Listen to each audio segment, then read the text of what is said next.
Ready. Play. Can you just begin by describing your thoughts after the match? Yeah, it was a tough match today. There's a lot of areas I can improve on.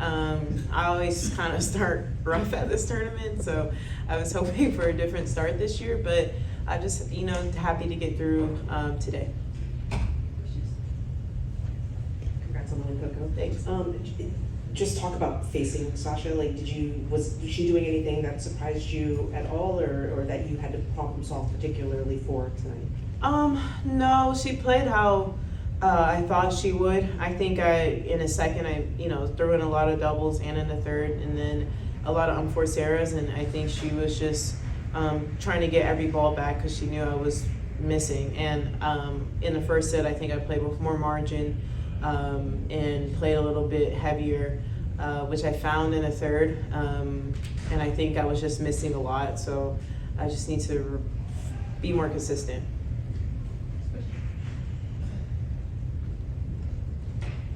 But if we go beyond the match, or in general, do you have certain connections to Germany, maybe even to this region? Do you know some Germans or whatever? What do you think about the country and the atmosphere here? Yeah, I think I haven't gone to Germany other than for tennis tournaments, but I really enjoy going to Berlin. It's one of my favorite stops. I think for me, I like the German fashion. I think like the Gauff and the emo type of eye is very popular here. And I noticed that a lot, even in Berlin and even here. This year was the first time I actually went outside of the tournament grounds. I went to the mall and kind of in the city, and I saw a lot of girls dressed like that, which I thought was really cool because it's an aesthetic that I like. And yeah, in Stuttgart, honestly, the weather has not been too bad this year. So this is the first time I was actually wanting to go outside because it's been sunny and not rainy. I know it hailed a little bit earlier today. So yeah, I think every time I'm learning more and more about the region, and yeah, maybe one day I can come outside of a tennis tournament. What would you do then? I don't know. Maybe you should be the one to recommend me. I don't know. I usually don't have much time for tourism, but when I was in Berlin, I did a lot of learning about history and the wall and everything about that, World War II, which is something I was interested in. But in Stuttgart, I don't know much to do here. I did go to the mall, which is way nicer than the malls in South Florida, so that was nice. But I don't know, maybe you could tell me some things to do if I have time. I mean, now that the tournament started, it might be a little hard.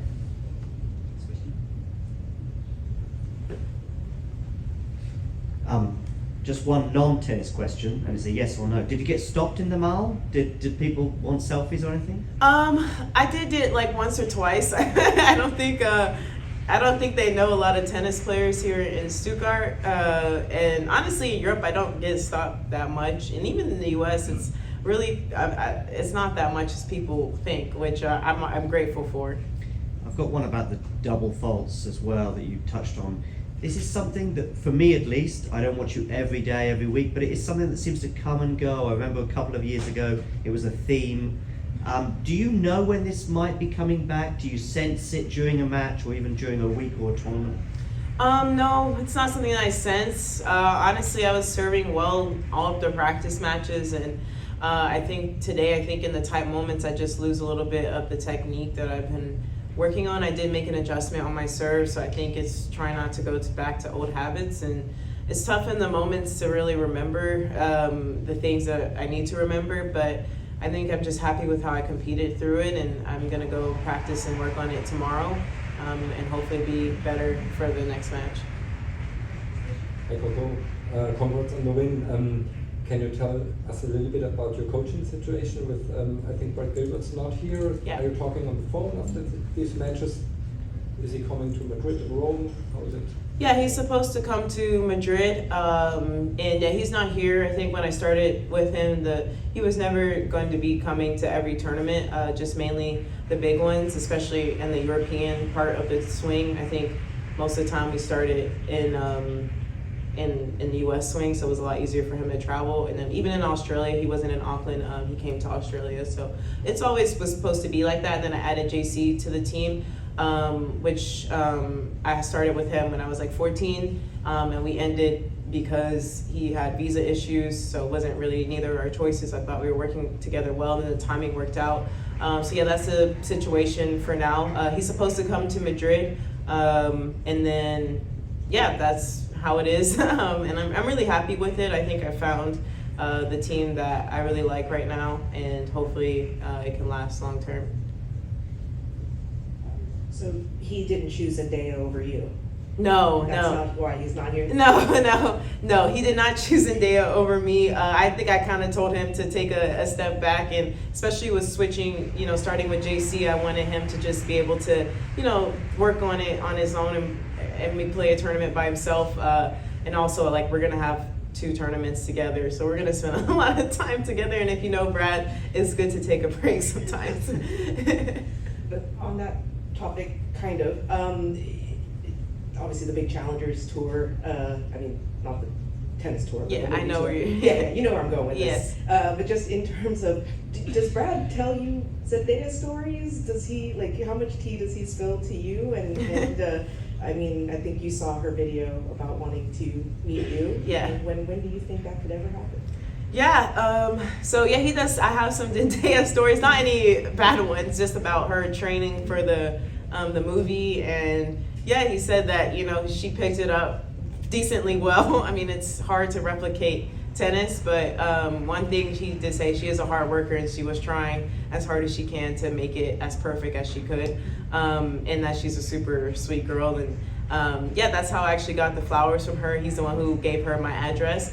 And I did see the video, and it was very, very cool. I loved all the challengers' fashion looks. I thought that was really cool to see tennis and that way, because I feel like for a tennis player, for us, it's really not, a lot of us wouldn't want to do that, but she made it look like high fashion and chic. And yeah, the only thing is I haven't seen the movie yet, so I'm excited. I think people shouldn't go into the movie critiquing the tennis. I think really that's just not what the story is about.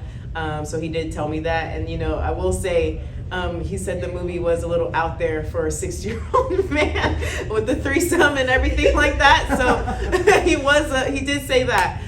But he said, I just wanted to focus on the tennis and not the storyline. But for me, I love that type of stuff. I love the drama, and I love, the love triangles. I love all of that. So I'm really excited to see it. I literally have it on my list of movies I'm going to go to see in Europe. And as soon as it releases, if I'm not playing a match, I'm going to go. Yeah. You've always talked about how you play basketball alongside playing tennis. Obviously, you chose tennis, but ultimately, obviously back in the States, the WNBA and NCAAs with Caitlin Clark and Camilla, everybody, it's blowing up everything. I'm kind of curious if you ever think back as to like what would have happened had you chosen basketball, and what your thoughts are about kind of where, just this moment for women's basketball in the States. Yeah, it's funny because my dad was actually talking about that. He was like, you would have been right up there. You would have been a sophomore. He's like, I would have had you shooting J's and everything. And yeah, I don't know if I would be that type of player. I will say if I could go in another life, I would love to play on the same time as Caitlin Clark just to see if I could guard her. I mean, obviously now I definitely couldn't, but I don't know if I trained for it just to see. I will say like the movement to basketball and tennis is very similar with the change of direction. So I feel like, most tennis players would not be so bad at defense if they knew how to play basketball, but offense, no. But it's very exciting to see, the women's game, especially in basketball, getting as much traction now. They definitely deserve it. And I've been, Instagram mutuals with some of the girls. Cameron Brink just signed with New Balance, and Angel Reese had some DMs with her, and same with Caitlin and Paige Beckers, which I don't know, I'm really excited. I'm trying to go to a game. I hope they expand because it's only like 12 teams right now, so it's tough to, with the tennis life to travel to a game. But I did meet some of the Atlanta Dream players when I did an exhibition, I believe it was last year. And honestly, I watched every game. I have my alarm set for the March Madness, and I'm really excited to see how they transition into the W. And I think it's just great and exciting. I know tennis has been there, and I'm just excited to see like these incredible athletes get the recognition that they deserve, and I think in a whole it'll uplift our sport and also other sports like women's soccer and all of that. So I think it's great that people are paying attention to it, and I'm just really excited to see Caitlin Clark's first game and Angel Reese and Camila Cardoso. I'm really excited to see them on the same team too. Thanks.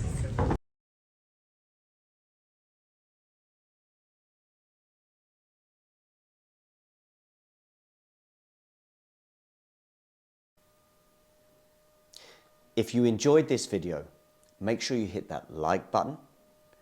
Don't forget to subscribe and click that notification bell so you don't miss out on all things tennis.